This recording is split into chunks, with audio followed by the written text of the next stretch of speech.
And in fact, with that coming through, JDG versus Team W will be our next series of the LPL today. Second one of the day. Warhorse versus Martha, two of the greatest coaches of all time across the Rift as well. WE team at 5-2. They've been doing pretty well. They've switched out Prince for Stay, which has helped a lot of their bot lane woes. And going into the draft, I wonder whether we're going to have ourselves a mage first pick. Azir, Karma, Talia, all very big picks for both these two. And it is the Karma locked in for likely to be Yagao.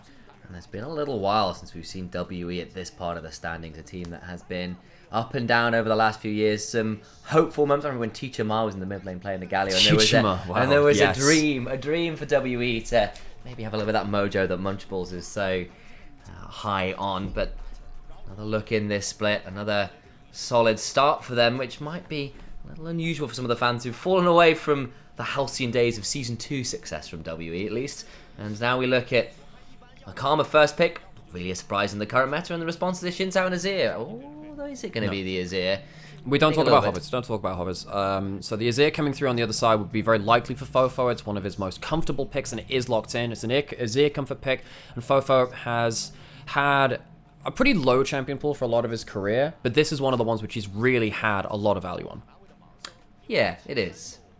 On the other side now, debating what to lock in alongside that Karma. Of course, it's strictly a flex, but mostly we've seen it towards the mid lane. Very rarely, actually, we've seen the Karma taken out of the mid lane despite that potential, and they're looking at a straight Xayah Rakan. Well, so now with Kalista, Varus, and Lucian all locked away, there aren't that many answers to a Xayah Rakan, and now we get to see Ruler's Xayah and Missing's Rakan. As long as they can survive this laning phase, going to be very, very dangerous for Team WE. Now, if you lock in something like an Enchanter to have some more laning damage, you might have to have something like a Zeri or an Aphelios a little bit later on. It really is the question of what you want to lock in towards that bot side, because you don't want to eat too many bans towards it. They go towards the Nautilus, which is okay versus the Rakan. Pretty easy to kind of like stop his W coming in if you position well with the hook. Now, the question is what do you lock in alongside that? Could be something like a Draven, could be something... Yeah, I think Draven or Aphelios will both probably be pretty okay here. Definitely where my eyes go, I have to admit. That feels pretty good. You've not got that many other options, it has to be said, as you were kind of saying. Tristana, maybe, was something that was seen the other day. We saw... yeah, that's okay. Who was it playing it in the bot lane the other day that I'm kind of... Well, okay, so we saw Light play it on Weibo and it wasn't good. It was yesterday, we were casting it. I'm trying to remember. I'm having a massive mind blank. Because it was quite a good Tristana game. It was Arn. Arn played it on IG. Yes, that was the one. Yeah, I remember games I've definitely watched before. Oh, Twisted Fate, of course, would have been a decent ban as well. Decent pick as well with the ADTF. It's getting nerfed eventually. I think, like, for the next couple of patches, it's going to be pretty broken. But then I think when it comes down to 14.5, it's probably going to get a big hit after that point. But still, taking away one of the globals, which is weirdly from bot lane. Definitely has been a bit of a problem, and I think in general ADTF in solo or in solo queue has been really problematic. Finally getting hit, as you were saying, and that final ban to look at, probably another one of those bot lane focus ones, and they go for a Ziggs. Interesting. It's something that Stay did play down in the LDL a little bit, so makes some sense. Yeah, and the thing about Xayah struggles against poke and stuff being outranged, so even though it would have been double AP, well, I guess triple AP if you count the Nautilus's burst damage when he actually hits you with all of his skills, it would have still been something which counteracts what Xayah wants to do as a champion too. I think you're probably looking at either the Ezreal or the Draven, either something that can all in or something that outranges. It is going to be the Ezreal. Ezreal Nautilus, not necessarily going to be the easiest combo to play out in terms of 2v2s, but it's pretty okay in regards to early levels. Level 1 Nautilus, level 1 Ezreal, very, very strong, but it is against Ruler and Missing. Kanavi now has his pick of the litter, would like to have some backline access and some engage. Potentially thinking about the Jax for the counter into the Xin Zhao as well. The Jax is locked in. We've already seen it flex towards the jungle today. Might be happening again. Flandre locks in the Aatrox and does so, so it will be the Jax jungle. That's ones we've come to expect a little bit more out of the LPL. We don't see it too much elsewhere, but now with top lane left to pick out, we have seen a bit of this pick being coming up in the LPL. You are looking for an Aatrox counter one way or another. Yone has been one which Wayward has failed a lot. We have seen that be very, very poor actually in the LPL, to the point where I wouldn't call it an Aatrox counter, specifically in the LPL, but it is locked in all the same. Flandre, one of the great old players of the Aatrox as well. He's been playing for a great many years. I was actually going to go briefly into a story time about how back in 2019 spring, as the Shy was in the limelight of winning worlds and being the best top laner in the world, Flandre had a very famous series where he solo killed the Shy's Fiora with Karma top. No. So I sat there thinking, there'll be a bit of a historical beat there if we could see that champion returning back there, but it won't be that case. Flandre likely to go towards the lethality build into the Yone. It feels like you just burst him out when he goes all in. If you go for the tankier build, I think Yone can face tank a bit more of the damage. You're just going to spring back to his E either way. But still, fun top lane matchup. Wayward has failed this counter matchup before, so important to keep track of that as we go into game 1 of this series. It's something that, of course, Zeus was the one who popularized it. Very much an answer for him, but you're right. It's been one of those matches, particularly with the lethality build of the Aatrox that has started to come on through a bit more regularly, that has been harder and harder for Yone to play. It's become more of a skill matchup, and the Aatrox has just often been coming out on top of it. It feels like a lot of people are just more practiced on the Aatrox right now. True. It's a bit more niche to see how the Yone works in this one, but this is a big moment. For me, I really want to keep zeroing in on the top lane because Wayward has struggled against top laners that are better than him. He does not lose gracefully, and when he has played counter matchups, I think him and Birdle had a very funny series when it was those two facing off, where both of them played the Aatrox and the Yone matchup, both sides of it, and both of them lost because neither of them could play out the matchup as well as they would have liked to do so. And in this game, it is a great benchmark to see how Flandre is performing and how Wayward can perform against potentially one of our better top laners in the league if Flandre is on form. I got the skybox there. It's a JDG branded one. They are in their home arena. They got a few additional perks from that. Could make this top lane all that more spicy. Wayward playing against the home crowd, always a little bit tricky as Flandre is the one that lands the early Qs, and Wayward, I think, missed all of his. He did. So lethal tempo or none. Still going to be Flandre going into the advantage there. Yagao onto the Karma. Now, earlier in the day, we were talking about how BLG don't really like to see Knight on Karma because it stops him from being a playmaker. Yagao, I think he is someone that can be a playmaker. I don't think he's really been a mid laner that's been picking up a lot of the damage share in a good enough way for his team. He has been a good facilitator for the rest of his team, though. I've not minded him on stuff with a bit of globals. I've not minded him on something with a bit of engage, because his sense of timing is very good in team fights. It's just really picking up those damage numbers, which can be a little bit awkward. Something like the Karma, it has enough utility for me to not mind him being on it. And he's already empowering Rakan, a Jax, and Aatrox to run faster at people, which is always nice. And shields for Xayah, always a good thing to have.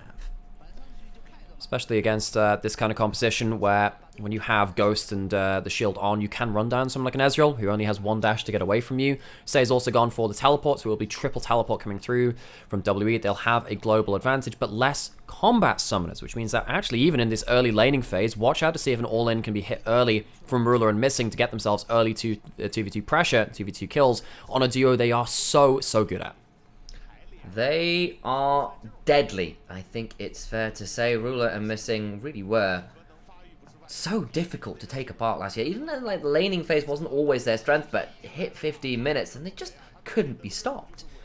It felt like actually last year the option to beat this duo was just gank them permanently early. I remember JDG losing a game versus teams like Anyone's Legend when it was Xiaohao back on the roster and they lost a game or two versus I think it was even someone like FPX, where just everyone would just pile on bot and stop Ruler and Missing getting towards that mid game. In this laning phase, though, it really does feel like the Xayah Rakan are going to get control.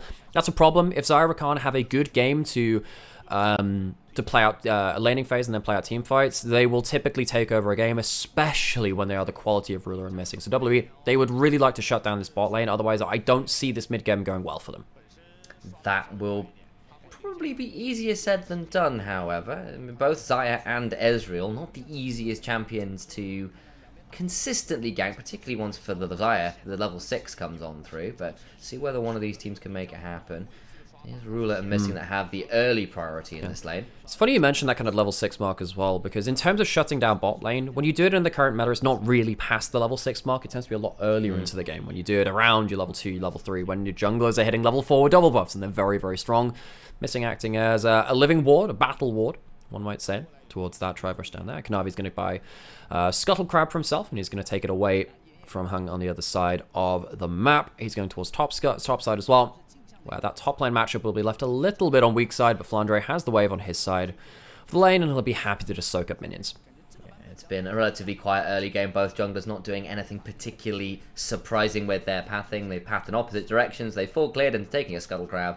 They've gone to look to see whether anybody's on the opposite side of the map. They shouldn't be, and that's been about it. Interesting thing here. So what Hung just did on the Xin Zhao is recall in the enemy jungle and drop a ward down, which means you can spot out the second clear. Kanavi did not do the same towards the bot side of the map, so JDG do not have jungle vision onto the second clear of the Xin Zhao. Now, what this does mean is you have another ward for a ward hop from Kanavi, but having those 2 wards in inventory and not even being able to kind of use the cooldown of it is a bit of an issue. As Wayward getting a bit of a difficult trade. The passive not quite used yet from Flandre, so we will still have the Death Bonus chance. Instead, he just used that on the cannon minion instead. Good vision from WE to spot out the next clear of the game from JDG. Yeah, exactly. And it's one of the things that actually you see with Lee Sins occasionally as well, because they want to hold onto those wards oh so desperately. Missing briefly hook, but no avail. It's the Rakan, right? He gets the W away. Well, also at this point, Ruler and Missing are looking for a reset anyway, so any HP you take away is immediately going to be healed up in base, and in fact, Missing uses the empowered recall, or like the shared recall, which means that actually means absolutely nothing. Yeah. So it's one of those things which can sometimes trick viewers into thinking, oh my god, terrible trade. They were looking to reset anyway a lot of the time. It's often in mid lane, for instance, as well. First kind of recall of the game is an economy back. And you're just looking to force someone back with a heavy trade so they can't get quite the buy that they would have liked. Yugao and Fofo actually there. Just sparring a little bit there as jungle support from W walked into the mid lane. Kanavi, though, even though he was spotted out on his clear multiple times, not going to be stopped from taking grubs. Hung takes this opportunity to nab a raptor camp at least, even if Missing was there to make that a little bit more awkward than it might otherwise have been. But grub secured. Fofo pretty low here, but has got himself a Shifting Sands has the name of the ability to get out safety. Nywandi's around anyway, so not too much to be found. But with the resets being kind of required, as Wayward takes a bit of a chunk, tries to get a hold of that plate and does so. Does actually do the tower aggro juggling well though, where you do a load of damage and then immediately ping back, so the tower is shooting a minion, so you don't take a tower shot yourself. So that's kind of nice. Sometimes people mess that up in terms of the time. You can do that with LeBlanc too. You hop forward, auto then Q, and then just get like a quick trade, and you immediately pop back so the tower never damages you. You kind of get like a free tower dive poke. Ooh, it's fun. Yeah, it's occasionally you can do that with stuff that can just immediately blink out of tower range. You can like time it with the tower shot. 'Cause it's pretty quick to choose new targets, but if the tower shot's kind of already in flight, you can kind of get away with it. It's fun. Take your moments well, and you can get little trades like that. And actually, Wayward so far playing the Yone matchup pretty well into the Aatrox, up a fair amount of CS. Has got the plate, it's got the shove in. It's kind of what you like to see from this Yone matchup. It's been a bit easier to say than do, actually. As we said, of course, the Aatrox just a little ways off true points of power anyway, but Dragon secured on the other side. Missing, we'll find Iwandi sitting in a bush, but that actually might put this Nautilus into a very difficult position. Ooh, flashes are out, but I think he dies anyway. Kanavi just flashes to secure the kill, and first blood to JDG's jungler. Yeah, bit of a disrespectful position from Iwandi there. Dragon's gone down, you know that your jungler's not on the same side of the map, doesn't flash, and now suddenly you've got Dragon to the side of JDG, first kill to the Jax, who we know is a pretty snowbally champion too in either direction, either loses unceremoniously or becomes, as we saw from Shun earlier in the day, a massive initiation and damage threat. Thing is, with such a bot side focus from JDG, you're putting this Aatrox behind in a matchup where he really needs to have stats to hold his own. And while we haven't seen this matchup work out particularly well in the LPL, it's just worth noting this Aatrox will be a little bit behind. Exactly that. And Flandre is a player who has a lot of experience, but is still kind of coming back to the professional scene after a little bit of time off. And sometimes it's gone very well, and sometimes we have to talk about replays. So, yeah, sometimes we have to see that as well, because you know that Karma's not in mid, Dragon's just been taken, very greedy positioning from I1D, flash ult from Kanavi secures the kill. Yeah, it's nicely done. They get a hold of that, and we turn back to live with JDG having played out this early game very well. They've got all the early grubs, they've got the early dragon, they've got the early kill. That's a lot of check marks for them. The only problem is basically this Yone is doing pretty well into the Aatrox, and even then Flandre's kind of okay still. Early gold lead for the side of JDG with a few laning advantages coming through from bot lane, and then also the first blood. It's not going to be that huge though. WE is still going to be waiting for their first item. It's going to be a little bit of a dip in power while you wait for the tier spike from Ezreal to kind of come to fruition. Wayward also not going to have the easiest time of things either. It feels like, you know, going into a counter-strike in Jax is not the easiest thing for a Yone. Karma shields on top of the targets which you do choose is also going to be a problem. And of course, Xayah, one of the better champions into that Yone too. I think WE, the way that they really want to play out this game is to have the Nautilus ult blow the Xayah ult and then use the Xayah ult afterwards. That's going to be your kind of bread and butter combo, because it feels like the Xayah will be most of the damage profile. As Wayward, his first ult of the game, not particularly successful there. Thought he saw an angle, can't quite find it, and fate sealed. Doesn't really seal much but a minion's demise, and that will be the end of that attempted engage.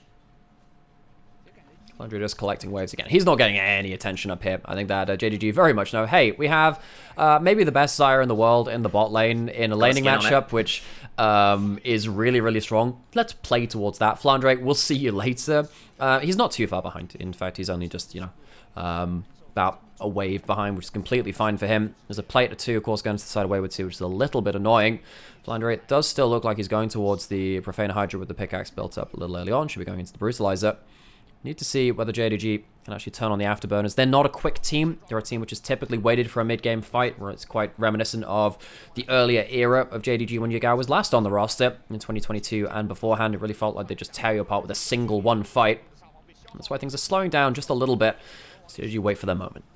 I do indeed. Iwandi's up towards this top side, partly why Wayward was so happy to be very aggressive with his players, and Hung is taking this opportunity to get a hold of these Void Grubs and prevent Kanavi from getting more than the 4, so it'll be stopped from being a 5 mark on the Grubs, which of course is that break point to get the Void Might spawning. Ruler gets himself another plate down towards here. Stay has teleport but no mana, so he's going to be struggling to wave clear, but will just back off and get himself first kind of combat items of the game. Flandre is currently 1v3 on top side, has teammates around, but if they are going to be there, he's probably going to be dead by the time that the fight ends. Hiding in the minions. Don't think the hook can find its way through that one. Flandre does need to be very careful. He's very much on the weak side right now. I don't know. Jax is still in the jungle. Flash from Flandre gets him out to safety. The World Ender's in. Throws out the Infernal Chase, but to no avail. Just dies. And Wayward gets a kill in the top lane matchup. Kanavi is here, but only really to pick up minions. Iwandi blows an awful lot to get that kill, but it is mission successful, and it's a kill onto Wayward on the Yone, which we have said in the LPL has not worked out as a counter. Flandre is going to be playing the glass cannon build from behind. You can see he's gone for the Brutalizer. You need to do that versus the Yone. The way that you end up playing this matchup is by bursting him out when he goes for these big plays, which is why Flandre is trying to get a little bit closer to the minion wave. Try and chunk down Yone so he can't just get chunked out every E cooldown. Even though he pops his ult, flashes out, he's not anywhere near safety. In the end, it was pretty cleanly executed. Took a little bit to make it happen, but despite a good flash from Flandre, there's just nowhere for him to go, and with missing recalling and Kanavi too far away, just can't stop the play from occurring. So, one of the big things which JDG did after that play, though, is because there was a lot of time invested from Hung and Iwandi towards the top side, you can see a lot of bot side vision now being established from JDG. You should be able to use that to hopefully tell Dread Process Elimination where the team is, but they haven't been able to tell right now that Flandre has been collapsed on yet again. They still have Yone ult, they don't have the Nautilus ult, but I don't think it matters. No, it doesn't. Wayward throws out an initial chunk, drops Tower Aggro, comes back in with a Fate Seal. The Infernal Chains are solid, but not to anything resembling a counter kill. Another play, another kill, and Wayward is beginning to run rampant with the assistance of his team in this top side. And that's a big issue now for JDG. They put down some wards into the jungle, but they weren't on the camps on bot side. I think if they saw that Wolves and Gromp were up, but Hung wasn't there, then there was a good chance that they were going to be top side again. Even though Hung is, lost a couple of camps, I guess, in terms of his own tempo, it's completely fine for them to kind of trade that for now a significant lead in the top side. And again, the matchup where Wayward needed to really justify picking Ruler. Ruler? Oops! Yeah, you throw that emote out. I don't think it changes anything. Everyone saw that. Absolutely everyone saw that, buddy. Clip it. Put it on Twitter. Someone do it. Oh god, the world needs to see. Not just the people in the game. Iwandi, though, he is also seen. He has flash. Luckily, we'll get out of this one, I think. Kanavi jumps forward, has himself the ult. Now Iwandi, I think he's just dead here. Should just fall to pieces. Iwandi walks in, gets killed. Kanavi picks that one up, and suddenly a lot of Decent moment for JDG. Stay is in an awful position too. He's caught between a number of people. He might even have to go flash into the enemy jungle. He's E'd, he's flashed. He's going into the enemy jungle. He's just trying to buy as much time as possible. That's what he's doing, trying to buy maybe a flash from Yagao. He's dead either way, though. Ruler returns back to the wave, and Stay misses out another wave of farm. I think Stay should have just kept the summoner spell. Is he ever really getting that much value from burning the flash there?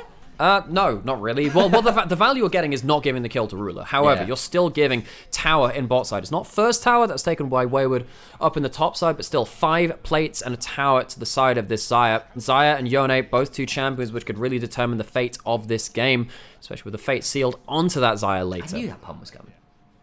I wouldn't even call that was a pun. I would just say it's like, you know, it's just conflating 2 similar kind of things. It's a leading thing. It's like a, I don't know, dialogue. Yeah.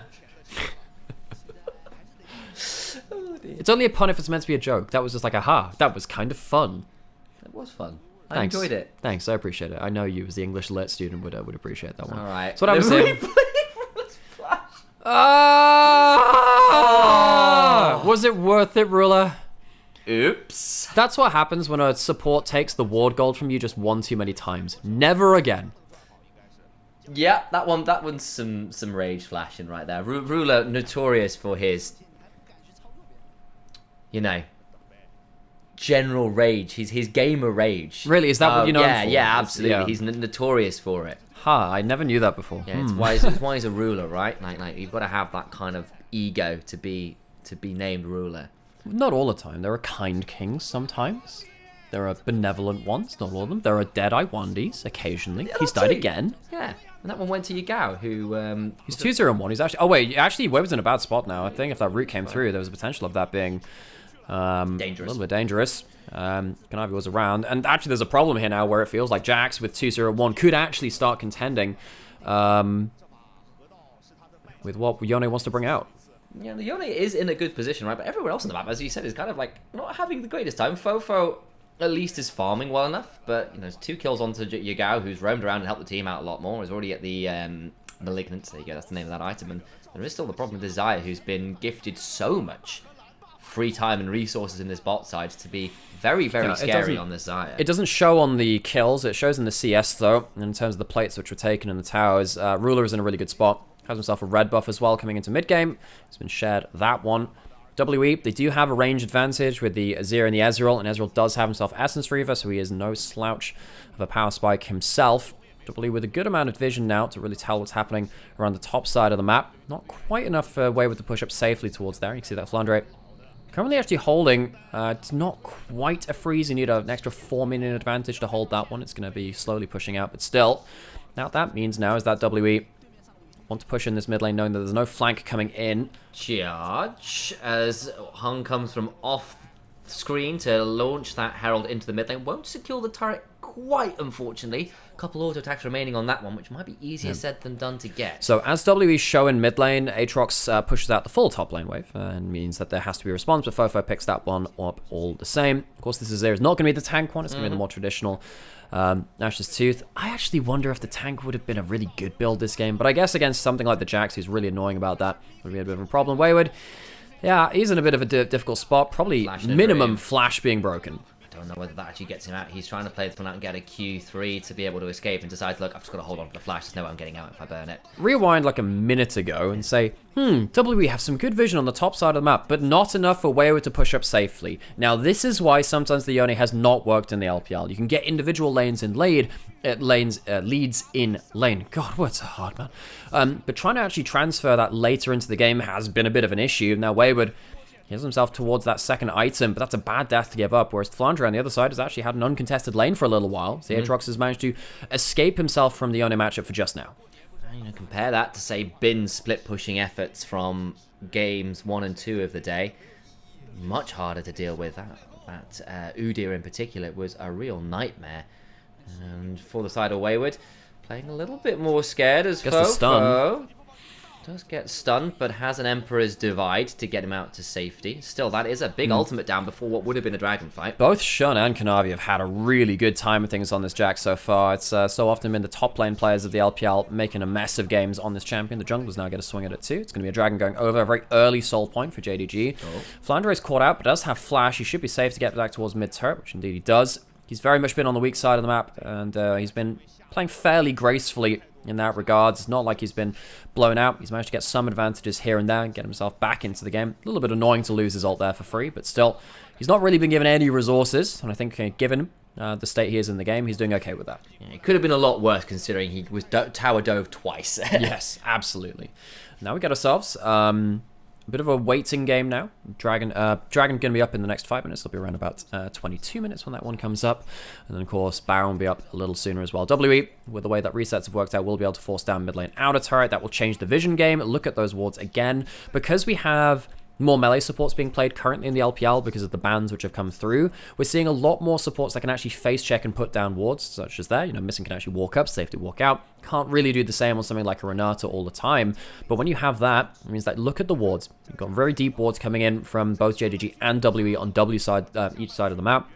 And with such big flanking threats as something like an Azir coming in for a shuffle, and particularly the top laners as well, those wards which are getting dropped around can very much be the threat onto the Ezreal and the Xayah that could secure the game. Maybe you should be flashing to kill those wards. Maybe they're that important. Those are the wards that you flash for. That was the gold break point that Ruler required to get to this second item. Oh, that, you know, genius. Never before have I coped harder. And I'm a fan of the Welsh rugby team. Dude,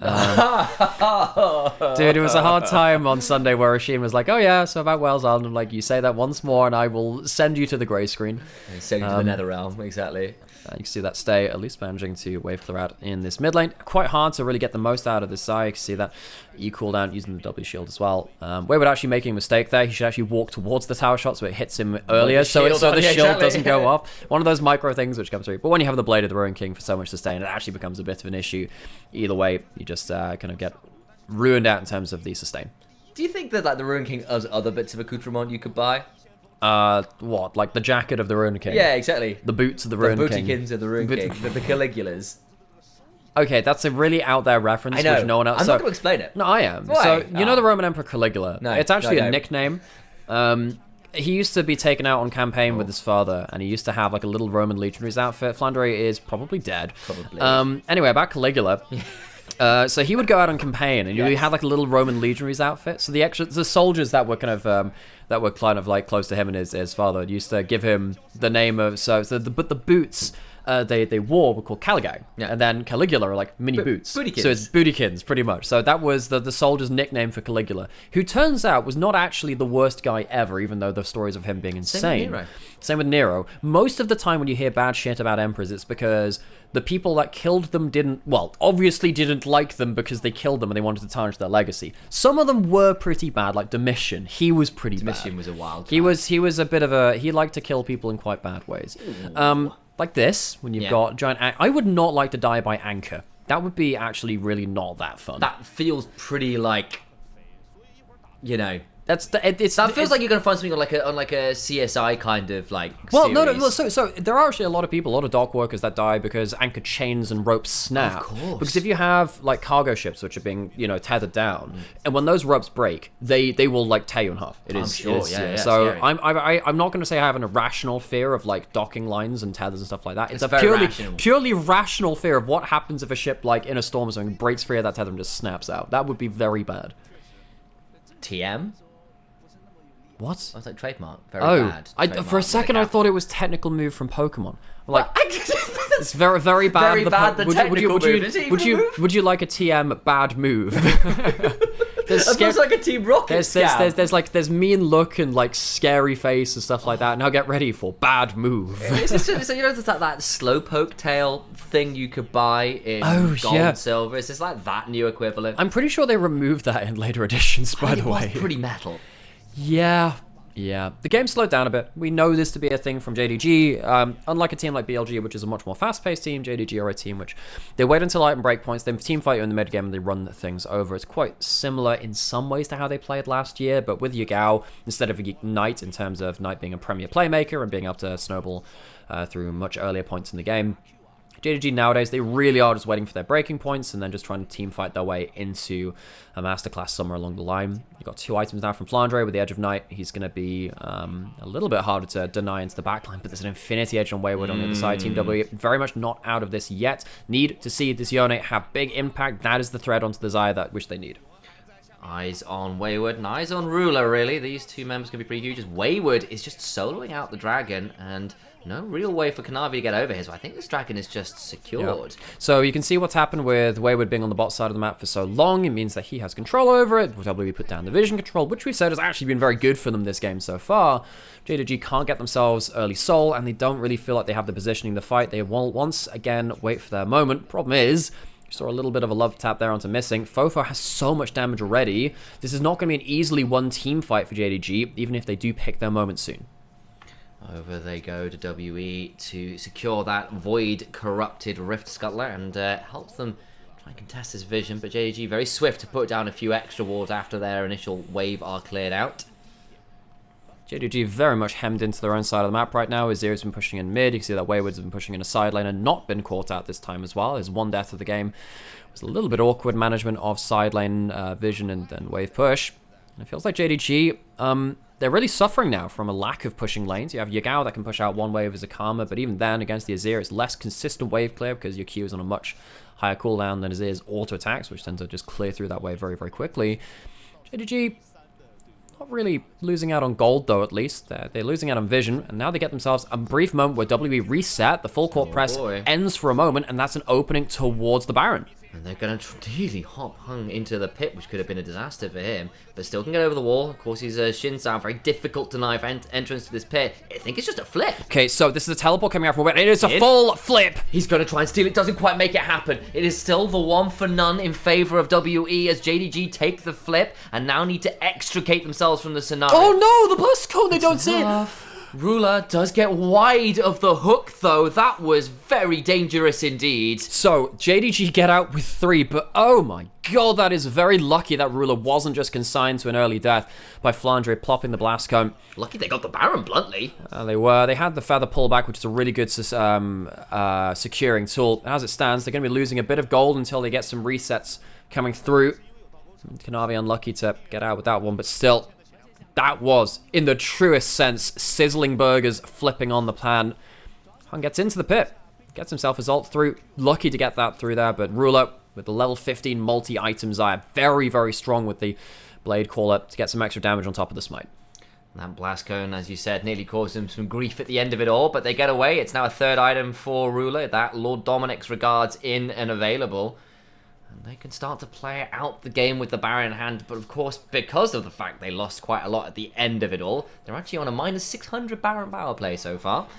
It's going to go up a little bit, and they're going to be able to actually, well, what we said earlier is, hey, they don't have any pushing lanes. That's a bit of an issue. They'll have that now with the Baron. That's going to come through. Stay taking a huge amount of damage, and he doesn't have a great amount of sustain either.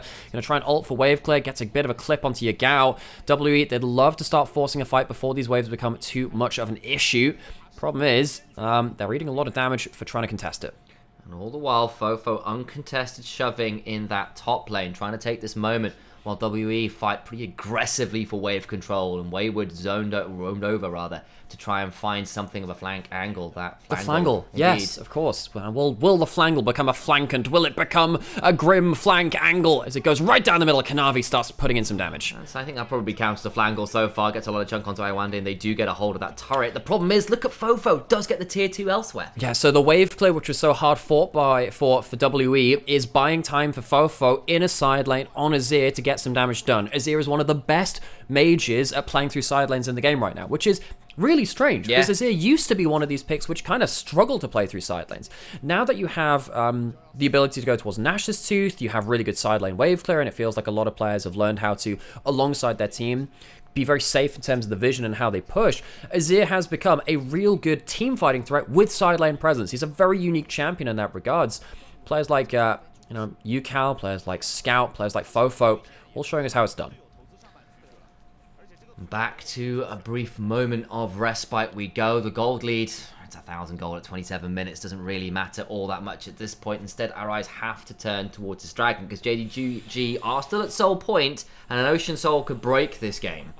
And so, they don't exactly have the best presence on this, though. Fofo pushed out topside, required a response from JDG, which pulls them away from the dragon, which means they're not in position for this. They don't have wards, they don't have somewhere for Flandre to flank on the assassin Aatrox. I think in this game, you're okay playing down the middle as the Aatrox because you have the Xayah that can play towards backline. Maybe you just want to disrupt the person diving into them. And once again, we have this push and pull. JDG waiting for that one fight, which they so often win. Iwandi gets pulled back out of his hook. The Infernal Chains do it. Absolutely everything they can ask for is missing. Goes in with the quickness. Look at Wayward at the back end of it, though, trying to get on top of Yagao, who flashed over the wall to stay alive. Ruler at the top of the screen, jumping his stay. Goes up into the air, but Fofo tries to get something more than Leandri's, but not quite enough. Hung so low. Kanavi continues to hop on forwards and does continue the kills in favor of JDG. The health bars are low, but no one falls, and JDG win the fight. And Wayward can't quite get the flank he wants. He gets on top of Yagao, but he is split apart. JDG team fighting has been something that we've known them for, but WE, they can teleport back. Ruler can't. This means that WE have the HP bars in their advantage. Kanavi is the only consistent damage left. Fofo shuffles out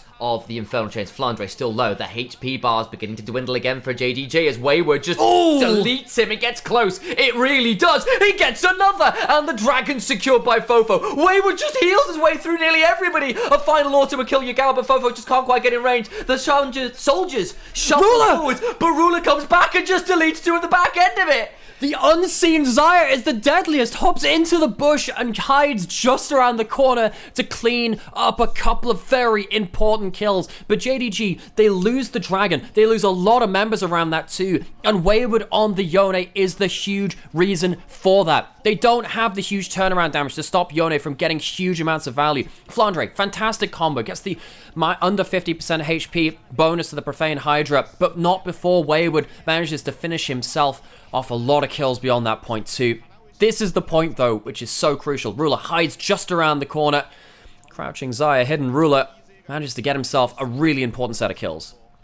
Game remains on a knife's edge. Soul denied from JDG again. And the game continues past the 30 minutes mark, and not really any closer to working out who the hell's going to win this one. And if you are new to watching JDG in this format, it is not the same as last year. JDG are a team which really do play for that single fight they can turn things around, and thank you so much, Course Medic, for bringing in the extra crew as well. We're into our second series of the day here. It's been spicy. In the LPL. First series of the day, we saw BLG. Second series of the day, we see JDG, two of our teams that we're expecting to be very high up into the tables. And in this game, it's been pretty close. It's gone into late game. We haven't got ourselves a soul yet. Big late game carries all online. It feels for me like it's going to be a battle between Wayward and Ruler to really see who can make the teamfight impact work. All that means is keep your hands, arms, legs, and everything else inside the roller coaster, because we are about to drop into what will be a very exciting late game. Guys, get the popcorn ready, eh? Ruler picked up the Bloodthirst, importantly so. Much harder to poke him out. Iwandi flash hook. Perhaps Iwiz kicking something off there as Missing is forced to use the quickness to escape alongside some of that Rakan mobility, but the Baron started all the while Wayward on it, and JDG trying to come over and suggest. So, no flash from Iwandi to threaten Ruler now. Still has ult Ruler looking for something on the side. Look at how he's just hiding around Vision. He is so bursty right now that the Xayah is an assassin in itself. We saw at the end of the last fight, picking up 2 extra kills. JDG not so easily found themselves into the river though. WE, it feels like they're the ones pulling the first proactive play, and JDG are the ones trying to pick up the pieces afterwards. And Yagao has been hitting so many soul flares. A single mantra Q did a half of Stay's HP bar. Poke isn't as one-sided as you might think it might Vision is really in favor of WE right now. They've been walking into the enemy jungle and they have a couple more wards to spot out the enemy. Look how difficult it is for Ruler to play around the big engage. He has himself no flash but ghost and ult. It might be enough for him to turn the team fight. This Xayah, if they get auto attacks down, can be the difference maker. A dangerous corridor to walk back in on. And WE, this is a big moment for them, but they can't quite put JDG's feet over the fire just yet. Look at that one singular ward behind the wall on the... I forget the name of this Baron again, but the one that's... The All-Seeing Baron. If it's the big wall, it's the All-Seeing Baron. I always forget the name of that one, but there is that one ward behind the extended wall that is becoming increasingly difficult to deal with, and JDG use it to get in here and try and burst it down. It really feels like JDG just managed to time out WE's resets. They don't have the Nautilus. They don't have the threat onto the Xayah. JDG, they pounce. It's going to be a steal or nothing. Oh, nearly gets into the pit, but can't quite secure the Baron. It is JDG's again. They flip it. They win it twice this game. They get the kill this time in their favor. And JDG come away with absolutely everything. Discipline is the name of the game from JDG. With something what we've criticized from other LPL teams is that when it comes around the big fights, they just go a little too early. They just throw things to the wind a little too much. JDG, they are not that team. They feel like they're very calm and collected, and they get themselves the second Baron of the game, using the Xayah pullback of the feathers to secure it. It's not quite the same as a Kalista Ren, but it's actually not too dissimilar. Even though Ruler was playing the last few minutes without a flash, he has kept himself completely safe.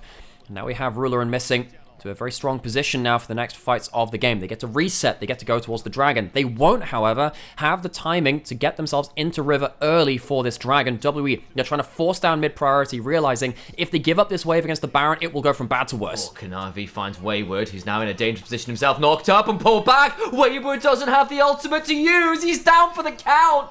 Massive pick-off on the key member of WE. The top lane is dead. Iwandi is dead as well. And now in a 5v3, JDG begin to smell blood in the water. Oh, poor Squidward's tentacles have been removed. He's been taken into the grey screen as the Yone. The counter pick we have said has so poorly worked out in the LPL. Seems like it is once again in position to be at the hands of another defeat. JDG, they bide their time, they have patience and discipline, and now they've won a fight with the Baron. They can push in across the map, go back towards the Soul. JDG, they wait, they bide their time, and it looks like they've got themselves into a game-winning position. 20 seconds and a teleport on Wayward might be what's required, and what an unfortunate moment. He's been playing so well on the Yone this game. He's been such a threat, but now Soul's gone, Baron's gone their way, and JDG finally find the chink in the armor.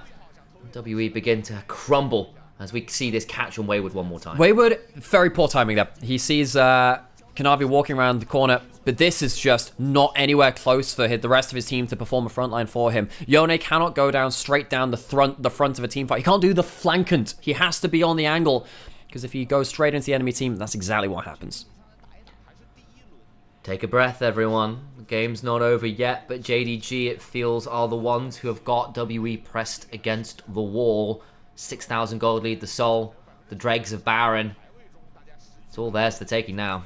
Ruler has himself a Zeal. Importantly, it gives him some movement speed, which means that with tier 2 boots, W running the Zeal, and then also Karma Shields, Ruler with a Ghost on top of that will be able to run down any team fight. If Ruler is not killed at the start of a fight, he will end the fight. That's been the case in most of this game, and Kanavi on this Jax has also been what a big factor.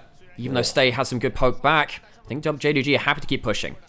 On the side, Wayward gets a bounty on their tier 2, but that makes it a 5v4 for now, as Missing flashes into the back end of it all to try and get something with the quickness. Doesn't amount to too much as yet, and Wayward forces multiple flashes, but there's no one connecting with that Fate Sealed. So, WE, it's a bit scrambled, but the defense works out. Ruler, still though, has both summoners, has ultimate. The discipline of JDG, once again on display. It's not been the easiest close of a game. It's not been the easiest mid-game, but they're walking forward again. Kanavi hops over the wall. Doing absolutely everything he can to zone people off. Ruler finally secures that inhibitor turret. Look at Hung, who has to flash away. Wayward doing his best with the Soul and Bound to throw some damage back as Flandre needs to get over the wall. The turret's secured, but they can't stay for the inhibitor. WE still too dangerous to force that one too bluntly.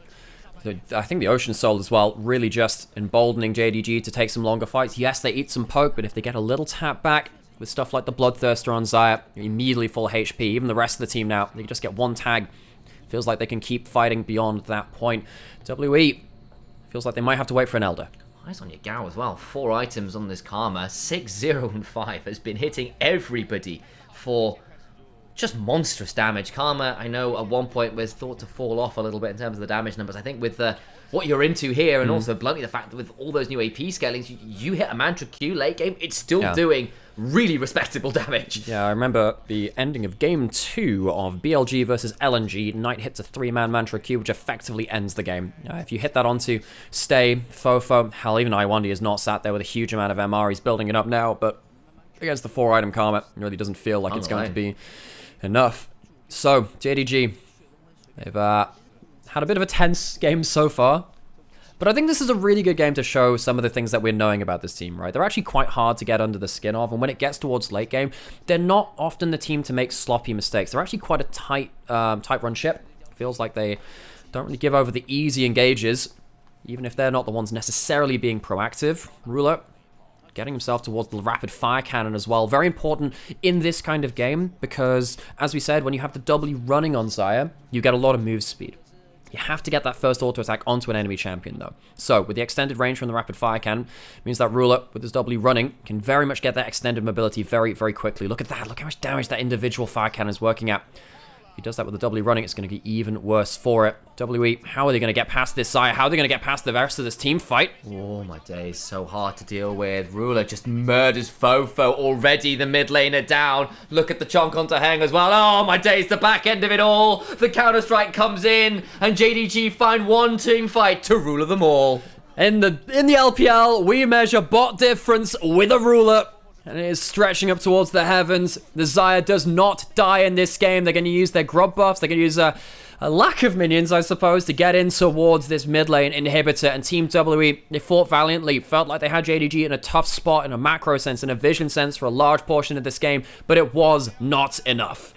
Valiantly fought from both teams, but when Ruler loads onto the Rift wearing his own damn skin, you know what's going down. It is impeccable stuff from him at the end of it all. And they come away with a solid victory. Yagao as well, that karma. Unbelievable work. We're going to leave it there for game one. So we're going to refill the team. We'll be sticking around and chatting. And thank you so much for the people that came in with the raids. We've been trying to deliver a bit more of a formal cast for the LPL.